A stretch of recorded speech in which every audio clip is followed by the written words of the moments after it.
নমস্কাৰ, মই নৱজিত। এটা ভাল খবৰ লৈ আহিছোঁ। ষ্টেট পুলৰ কণ্টেক্সুৱেল শিক্ষকসকলৰ কাৰণে মুখ্যমন্ত্ৰী হিমন্ত বিশ্ব শৰ্মা ডাঙৰীয়াই এটা গুৰুত্বপূৰ্ণ ঘোষণা কৰিছে আজি।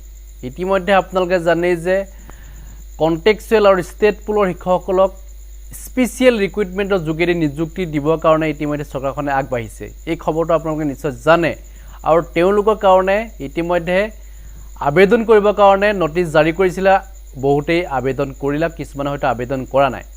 যিসকলে কৰিলে তেওঁলোকৰ নাম মেৰিট লিষ্টত অন্তৰ্ভুক্ত হৈছে, মানে ডকুমেণ্টবিলাক চাইছে তেওঁলোকৰ ইতিমধ্যে মেৰিট লিষ্টটো প্ৰস্তুত কৰিলে আৰু মেৰিট লিষ্টটো ইতিমধ্যে তেওঁলোকে আজিৰ ভিতৰতে হয়তো লাভ কৰিব পাৰে। ভিডিঅ'টো বনাই থকালৈকে নিশ্চয় আপোনালোকে সেই ভাল খবৰটো লাভ কৰিব আৰু এপইণ্টমেণ্ট দিব আপোনালোকক 2 ছেপ্টেম্বৰ তাৰিখে। আজি মুখ্যমন্ত্ৰী হিমন্ত বিশ্ব শৰ্মা ডাঙৰীয়াই ঘোষণা কৰিছে যে 2 ছেপ্টেম্বৰ তাৰিখে 24,000 শিক্ষকক এপইণ্টমেণ্ট দিব।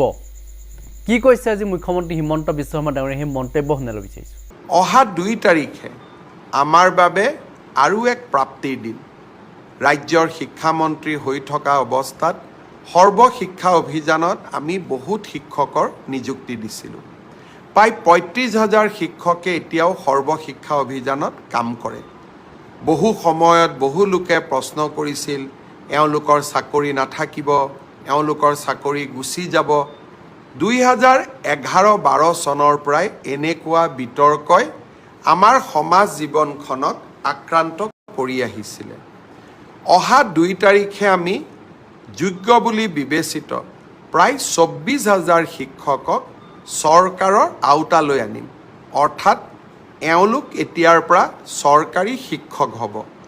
NPSৰ ব্যৱস্থা থাকিব আৰু ফেমিলি কোনোবা শিক্ষক যদি অকালতে মৃত্যু হয়, পৰিয়ালটোৱে পূৰ্ণ দৰমহা পাব, পেঞ্চনৰ ব্যৱস্থা হ'ব।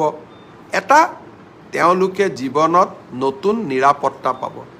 2 তাৰিখে মই সকলো নিৰ্বাচিত শিক্ষকক আমাৰ খানাপাৰা ফিল্ডলৈ নিমন্ত্ৰণ জনাইছোঁ।